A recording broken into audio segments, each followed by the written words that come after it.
India's strategic autonomy in multipolar world. अब ये news जो है वो पहले वाली न्यूज़ से ज़्यादा इम्पोर्टेंट है। किस सेंस में? रीज़न इंडिया ने अपने आप को मल्टीपोलर वर्ल्ड में एंगेज किया है, अलग-अलग जगहों पर अलग-अलग ऑर्गेनाइजेशन के साथ इंडिया की engagement. India's pursuit to strategic autonomy has become the fulcrum of its foreign policy. Fulcrum means axis है, हब है, इसके आसपास इंडियन फॉरेन पॉलिसी यहाँ पर घूमती है। Recent engagements with US, China and Russia and leadership in the global south shows, यहाँ पर इंपॉर्टेंट है बेटा, leadership in the global south, जिसको मैं बार बार आप लोगों को क्लासरूम प्रोग्राम में भी यहाँ पर भी डिस्कस करता हूँ। Show how India is balancing great power rivalries while retreating agencies. हम लोगों ने इंडिया ने अमेरिका को तब भी हैंडल किया जब इंडिया के एक्सट्रीम ओपोनेंट था, क्योंकि उस टाइम हम लोग रशियन कैंप में थे और अमेरिका और यूरोप हमारे एक्सट्रीम ओपोनेंट थे, तो उस टाइम पर भी हमने हैंडल किया। अब तो खैर उतनी बुरी कंडीशंस नहीं है, because we have 140 crore market, 140 crore market है। अभी भी 1000 लोगों के पीछे लगभग 45-46 लोगों के पास 70 या 78 लोगों के पास आउट ऑफ 1000 कारें हैं। आने वाले दिनों के अंदर जब 1000 लोगों के पीछे 250 लोगों के पास कार होएगी, तो इसका मतलब इंडियन पोटेंशियल, मार्केट का पोटेंशियल आप इमेजिन करके देखो। जब हर घर में हर मेंबर के पास अपना अपना व्हीकल होएगा, अपनी कार या अपना स्कूटर होएगा, तो मार्केट के पोटेंशियल को आप इमेजिन कर सकते हैं। हर घर में जब हर रूम में एसी होगा, तो वो दिन या फिर घर सेंट्रलाइज्ड एसी में होंगे, तो वो सब चीज़ों को अमेरिका और यूरोप इमेजिन करता है। और हमें भी पता है कि हमारा पोटेंशियल क्या है, क्योंकि हमारी ग्रोथ रेट रिसेंट में 7.8% रजिस्टर हुई है और पिछले 30 सालों से हमारी कांस्टेंट ग्रोथ रेट लगभग 10% के आसपास एनुअली है। तो इसका मतलब 30 साल में हम 300% ग्रो कर गए। उसके साथ साथ हमारी एंगेजमेंट मल्टीपल एजेंसीज के साथ, हमारी एंगेजमेंट मल्टीपल ऑर्गेनाइजेशन के साथ और मल्टीपल कंट्रीज के साथ हमारी एंगेजमेंट से इंडिया ने अपनी आइडेंटिटी खुद से एस्टेब्लिश की है, वो किसी के पीछे नहीं लगा हुआ। फॉर एग्जाम्पल पाकिस्तान या और कोई कंट्री। तो meaning the ability of the state to make sovereign foreign policy decisions. इस करके हम अमेरिकन पॉलिसीज के आगे ना तो झुकते हैं। क्यों? क्योंकि हम लोग स्ट्रेटेजिकली ऑटोनॉमस हैं, जिसको मैं क्लास में भी कल परसों हमने डिस्कस किया था। अगर आप स्ट्रेटेजिकली ऑटोनॉमस हैं तो आपको अमेरिका ब्लैकमेल नहीं कर सकता। जापान स्ट्रेटेजिकली अमेरिका पर डिपेंडेंट है, इंग्लैंड स्ट्रेटेजिकली अमेरिका पर डिपेंडेंट है, यूरोप अमेरिका पर डिपेंडेंट है। तो वो जो कंट्रीज डिपेंडेंट हैं, उन्होंने अमेरिकन बातों को, अमेरिकन टैरिफ को एक्सेप्ट किया और सिर झुका के एक्सेप्ट किया है। जापान ने अपनी जो नेशनल ईगो थी उसको सेक्रीफाइस किया अमेरिका की टैरिफ पॉलिसी के आगे। तो जापान अमेरिका से राइस भी इंपोर्ट करेगा, जापान अमेरिका के अंदर इन्वेस्टमेंट भी करेगा। इट मीन दो तरफ से अमेरिका थप्पड़ मार रहा है। बावजूद इसके ये कुछ नहीं कह रहे, क्योंकि स्ट्रेटेजिकली अमेरिका के ऊपर डिपेंडेंट है। अमेरिका हमें F-35 बेच रहा था, जैसे पाकिस्तान है स्ट्रेटेजिकली अमेरिका के ऊपर डिपेंडेंट है। इस करके वो अमेरिकन पॉलिसीज के आगे झुक भी सकते हैं, वो अमेरिका की हर बात मानने को तैयार है। We are not strategically dependent on America. इसी करके हम लोगों ने F-35 नहीं लिए थे। वो बहुत अच्छा स्टेप था गवर्नमेंट का, अगर नहीं लिए। So defining meaning the ability of state to make sovereign foreign policy decisions independent from the external pressure or rigid alliances। हम किसी फाइटर जेट को उड़ाने के लिए हमें अमेरिकन परमिशन की रिक्वायर्ड नहीं है, जिससे पाकिस्तान को F-16 उड़ाने के लिए परमिशन की रिक्वायर्ड है अमेरिका की। और अगर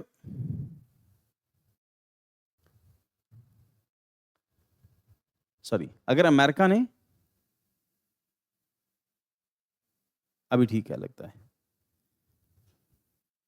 हाँ ठीक है, तो अगर अमेरिका ने पाकिस्तान के जहाज़ों को स्विच ऑफ कर दिए, उनमें किल स्विच का एक बटन लगा है, कहते हैं कि पाकिस्तान अपने फाइटर जेट नहीं उड़ा सकता। अमेरिका ने पाकिस्तान के साथ एग्रीमेंट किया है कि पाकिस्तान अपने फाइटर जेट किसी कंट्री के अगेंस्ट यूज नहीं कर सकता, वो टेररिज्म के अगेंस्ट यूज कर सकते हैं। इसका मतलब अमेरिका चाहे तो उसको इंडिया के अगेंस्ट यूज करने से पाकिस्तान को रोक सकता है। इंडिया ने ऐसा कोई अमेरिका के साथ एग्रीमेंट नहीं किया। हाँ, हमारे साथ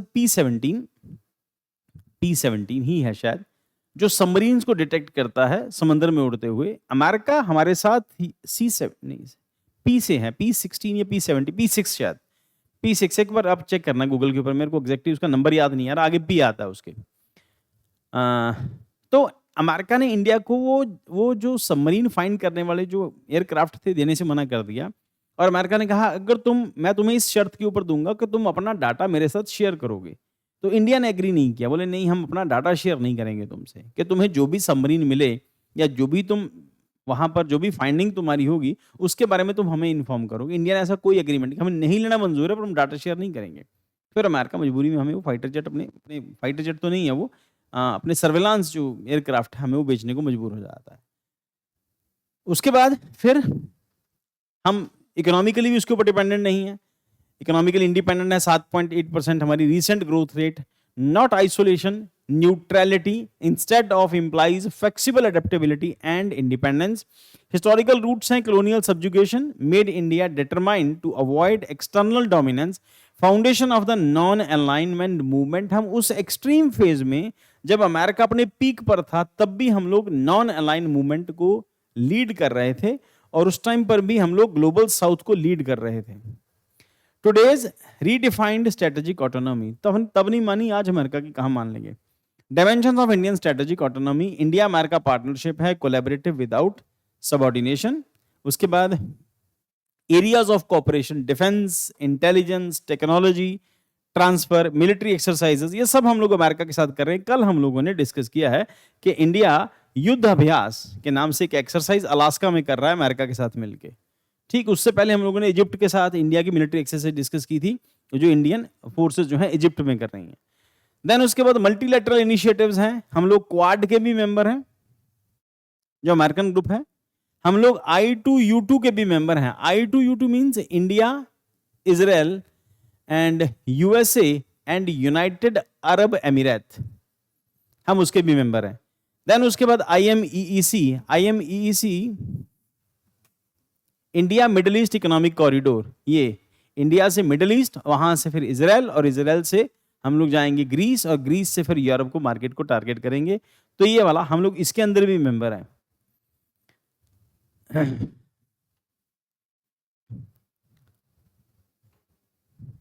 देन उसके बाद India's approach, engage deeply with USA but safeguard autonomy and global issues, for example oil import from Russia। ठीक है, हमारी दोस्ती रहेगी बट हम डिसाइड करेंगे हमें किससे पेट्रोल खरीदना है, किससे कौन सी मिसाइल खरीदनी है, या किस कंट्री के साथ हमें किस हद तक कोऑपरेट करना है। अमेरिका हमें गाइड नहीं करेगा, अमेरिका हमारा टीचर नहीं है, मास्टर नहीं है अमेरिका हमारा।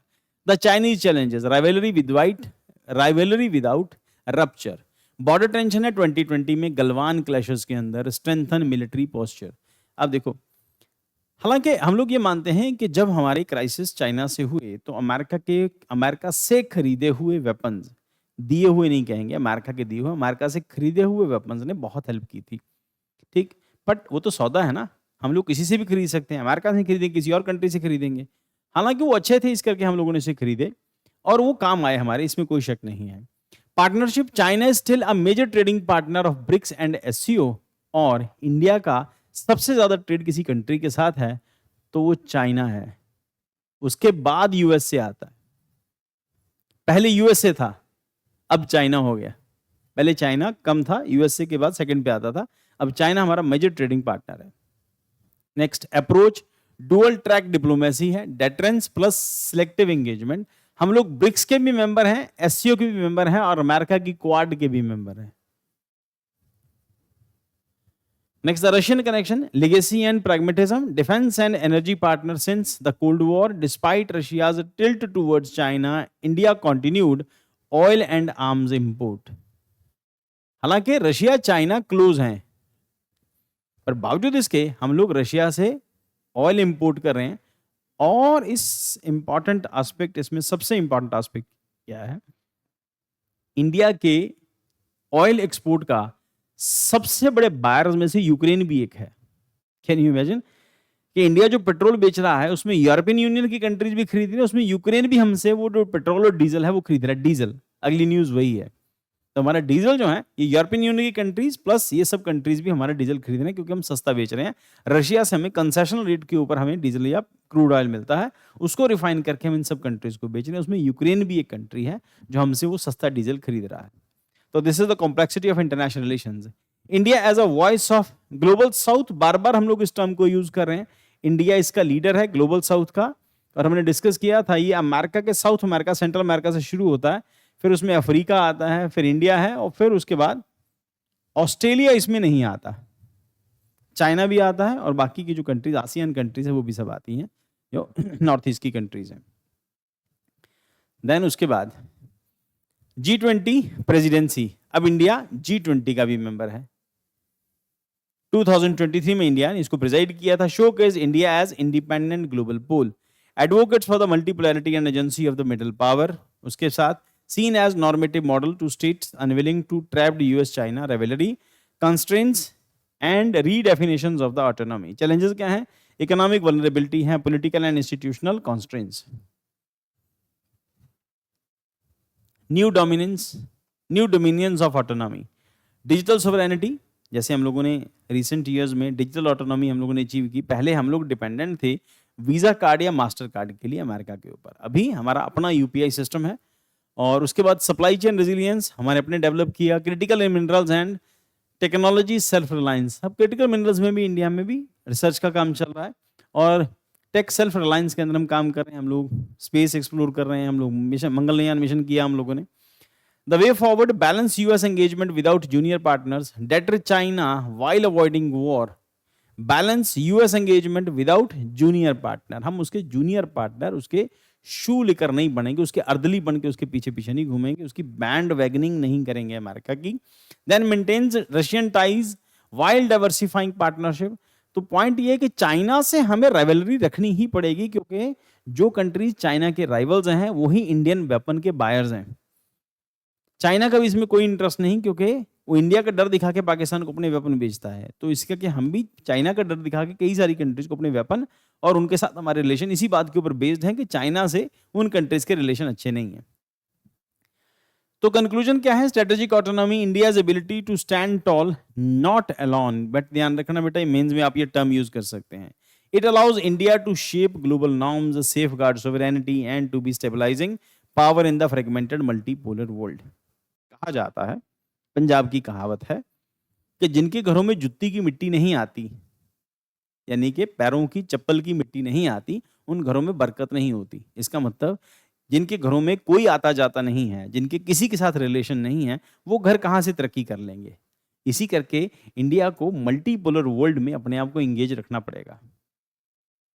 समझे इसका मतलब? कि जिनके घरों में चप्पलों की मिट्टी नहीं आती. चप्पलों की मिट्टी तो तभी आएगी ना जब अलग अलग तरह के लोग आपके घर आएंगे, अलग अलग जगहों से लोग. इसका मतलब यह है कि आपका मेल मिलाप लोगों से अच्छा है, तभी लोग आपके घर आते जाते हैं. इसका मतलब आप लोग ठीक ठाक हैं, आपको रिलेशन मेंटेन करना आता है. अगर आप आइसोलेटेड हो गए, आपके घर में कोई नहीं आएगा, इसका मतलब धीरे धीरे आपका डिक्लाइन हो जाएगा, आप आइसोलेशन में मर जाओगे. ठीक. So it's success will determine. तो इस करके हमें अपने रिलेशंस को मजबूत रखना होगा. Stand tall but not alone. अकेले नहीं होंगे हम लोग. It allows India to shape global norms. Its success will determine India's place as sovereign pole in the global order. Prelim के पॉइंट ऑफ व्यू से strategic autonomy first coined in Indian foreign policy post 1998. Nuclear test reinforced in 2000. 2 बार हम लोग nuclear test कर चुके हैं. और related concepts हैं non alignment, cold war, multi alignment, 21st century. And की ग्रुपिंग में क्वाड, एससीओ. क्वाड अमेरिका का ग्रुप है. ब्रिक्स ये रशियन चाइना ग्रुप के अंदर. IMEC ये अमेरिकन ग्रुप का पार्ट है. G20 जिसमें सारे ही आते हैं. नाम ये हमारी अपनी इंडिपेंडेंट आइडेंटिटी है. तो मेन प्रैक्टिस क्वेश्चन के अंदर इंटरनेशनल रिलेशंस के अंदर Indian foreign policy has evolved from the non alignment to strategic autonomy in the multipolar world. Discuss with example. Answer tip यहाँ पे दिए हुए हैं, आप इसको जाके देख लेना बेटा, और दोनों के आंसर टिप यहाँ पे मेंशन्ड है.